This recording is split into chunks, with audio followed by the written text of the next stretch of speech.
Hello everyone, আমি পুষ্প। আশা করি তোমরা সকলে ভালো আছো। তো নতুন একটা ভিডিওতে তোমাদের সকলকে ওয়েলকাম। তো গত প্রায় 15 দিন ধরেই সকলের রিকোয়েস্টে দিদি ভাই তুমি চুলে কি তেল ইউজ করো, কেমনভাবে ইউজ করো। তো আমি চুলে নর্মালি নারকেল তেল ইউজ করি, বাট সেটা একটুখানি আমার হাতে তৈরি করা, মানে ওর মধ্যে বলতে পারো অনেক কিছু আছে। তো কেমনভাবে তেল তৈরি করি সেটা যদি জানতে চাও অবশ্যই আমাকে কমেন্টে জানিও। তো দেখো, সত্যি কথা বলতে বড় চুলে তেল দেওয়া কিন্তু একটু কঠিনই ব্যাপার। তো আমি লাইভে ছিলাম, লাইভ থেকে উঠলাম এবং এখন আমি মাথায় তেল দেবো, কারণ আমার মাথা প্রচণ্ড ব্যথা করছে।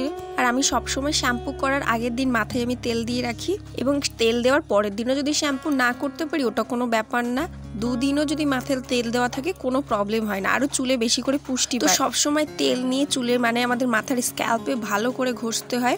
আর আমি ছোটোবেলা থেকে শুনে আসছি আমার মায়ের মুখে যে তেলে জলে চুল বাড়ে। তো ছোটোবেলা থেকে মা আমাকে চুপচুপ করে তেল দিয়ে দিত, সেই অভ্যাসটা আমার এখনও আছে। অনেকে কিন্তু বন্ধুরা মাথায় তেলই দেয় না, বাট এটা কখনো করো না, চুলের কিন্তু প্রচণ্ড ক্ষতি হয়, প্রচুর হেয়ার ফল হয়।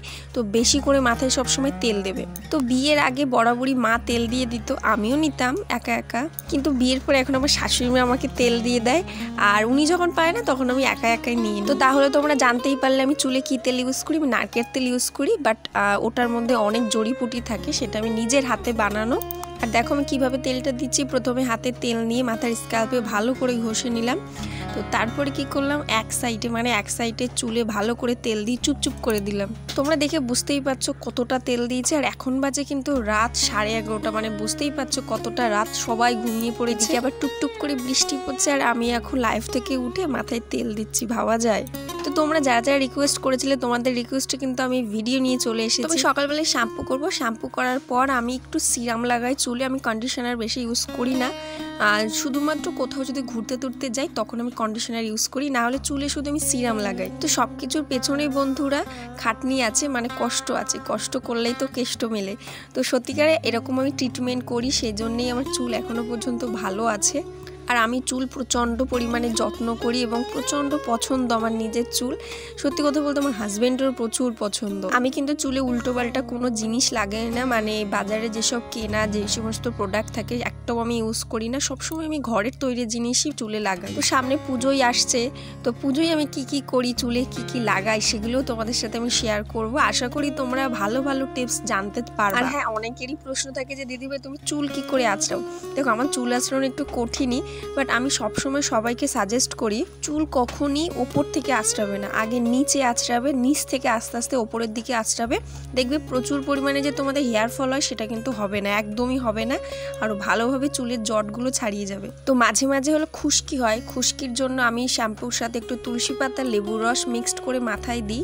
তো সপ্তাহে 2 দিন দিবে, দেখবে চুল তোমার একদম ঠিক হয়ে গেছে। তো এই টিপসটাও তোমরা কাজে লাগাতে পারো, আশা করি উপকার পাবে। কখনই হেয়ার ড্রাই দিয়ে চুল শুকাবে না, এতে কিন্তু চুলের আগা ফেটে যায় আর চুল প্রচুর পরিমাণে ড্যামেজ হয়ে যায়। রৌদ্রে শুকাও, বৃষ্টি হলে রৌদ্রে না শুকাতে পারলে নর্মাল পাখায় শুকিয়ে নাও, বাট হেয়ার ড্রাইকেও ইউজ করবে না। তো দেখে নিলাম আমি কেমনভাবে চুলে তেল দিলাম এবং চুলটাকে কি করে আঁচড়ালাম এটাও। তো মাঝখান দিয়ে সিধা করলাম, তো তারপরে দুপাশে চুল নিলাম, নিয়ে তেল দিলাম, ভালো করে তেল ঘষা হয়ে গেলে ভালো করে আঁচড়া নিলাম। তো দেখে বুঝতে পারলাম আমি কেমনভাবে চুলটা আঁচড়ালাম, আশা করি তোমরা বুঝতেই পারছো। আমার সকল বন্ধুদের কাছে একটাই রিকোয়েস্ট, তোমরা যদি এখনো সাবস্ক্রাইব না করো প্লিজ আমার চ্যানেল সাবস্ক্রাইব করে আমার পাশে থাকো। বেশি বেশি করে ভিডিওতে কমেন্ট করে জানাও তোমাদের ভিডিও কেমন লাগছে। তোমাদের এক একটা কমেন্ট আমার কাছে অনেক, তোমাদের কমেন্টে আমি মোটিভেট হই ভিডিও করার। সো প্লিজ বেশি বেশি করে কমেন্ট করো। তোমরা কেমন কেমন ভিডিও চাও সেগুলো আমাকে জানাতে পারো কমেন্টে, আমি সেরকম ভিডিও দেওয়ার চেষ্টা করব। তো ওই যে বলেছিলাম রাত, এবং রাতটা আমি প্রতিদিন বিনুনি করে শুই, খুব মিস যায়, মানে যখন ভালো লাগে না তখনই, বাট আমি প্রতিদিন বিনুনি করে কিন্তু রাত্রে ঘুমাই। বিনুনি করে ঘুমানোর একটাই কারণ আছে, দেখো চুল যদি রাত্রে বেঁধে শোও চুল লম্বা হবে, ঠিক আছে, হেয়ার ফল হবে না এবং চুলের আগা মোটেই ফাটবে না, এটা আমি তোমাদেরকে গ্যারান্টি সহকারে বলতে পারি। এবং আমি যে চুল বেঁধে যে গার্ডারটা দিই, আমার কিন্তু নর্মাল গার্ডার একদমই হয় না, যে চাম গার্ডারগুলো পাওয়া যেত অ্যাকচুয়ালি সেই গার্ডার আমার দুটো লাগে, তো দুটো দিয়ে আমি ফোল্ড করে নিই চুলে। বন্ধুরা অনেকেই বলে যে চুল বেঁধে শোয়ার অভ্যাস নেই, বাট আমি বলবো এখন থেকে অভ্যাস করো, দেখো অনেক উপকার পাবে। তো অনেকেই লাইভে আমাকে বলে দিদি ভাই একটু চুল বেঁধে দেখাও, তো এটা কিন্তু সত্যি অনেকটা চাপের ব্যাপার, আমি অনেক সময় না করি, কেননা দেখো যেহেতু আমার লং হেয়ার বাঁধতে অনেকটা সময় লাগে, প্লাস একটু খাটুনিও আছে বলতে পারো। কিছুজন আমাকে বলেছিল যে চুলে বেল ফুল বা রজনীগন্ধা ফুলের মালা দিয়ে একটা সুন্দর হেয়ার স্টাইল করতে, তো সেই ভিডিও আসছে খুব শীঘ্রই তাড়াতাড়ি। আশা করি তোমাদের সেই ভিডিওটাও খুব ভালো লাগবে। তো আমি নতুনদের উদ্দেশ্যে বলছি, আমি প্রতিদিন দুপুর 2টো এবং রাত্রি 9টায় লাইভে আসি। তোমাদের যদি গল্প করতে ইচ্ছা হয় অবশ্যই এই সময়টা জয়েন করো।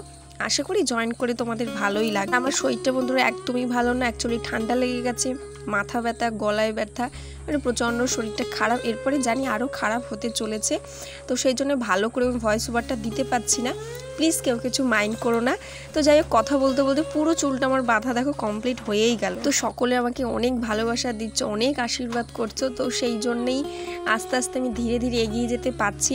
সবার কাছে একটাই কামনা, এরকমভাবে সবাই আমাকে সাপোর্ট করো, ভালোবেসো, তাহলে আশা করি নিজের লক্ষ্যে আমি পৌঁছাতে পারবো। আর আমি কিন্তু এখন শ্বশুরবাড়ি এসে আলিশি হয়ে গেছি বলতে পারো।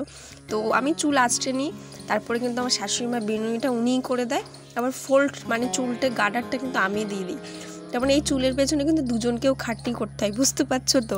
তো যারা নতুন আমার ভিডিওটা দেখছো, প্লিজ তোমরা কি কোথা থেকে ভিডিওটা দেখছো অবশ্যই আমাকে কমেন্টে জানিও। একটু তোমরা লক্ষ্য করো আমি চুলটা কিভাবে পেঁচাই। তো আমি কিন্তু পুরো চুলটা আমি বিনুনি করে নিয়ে একটু বাদ রাখি না। তো তারপরে একটুখানিও যদি বাদ থাকে সেটা আমি ভেতরে দিয়ে দিই, মানে চুল ফাটার কোনো রকম চান্সই নেই। আচ্ছা, অনেকেই বলছে যে দিদি ভাই তুমি চুল কতদিন পর পর কাটো? তো আমি হলো বছরে 2বার চুল কাটি, মানে 6 মাস পর পর। খুব চুল কাটা ভালো না, কথায় আছে বাড়ন্ত চুল একদমই কাটতে নেই, ঠিক আছে? তো ভিডিওটা কেমন হয়েছে অবশ্যই সকলে আমাকে কমেন্ট করে জানিও। আবার কোনো ভালো সুন্দর ভিডিওতে দেখা হচ্ছে। আজকের মতো টাটা।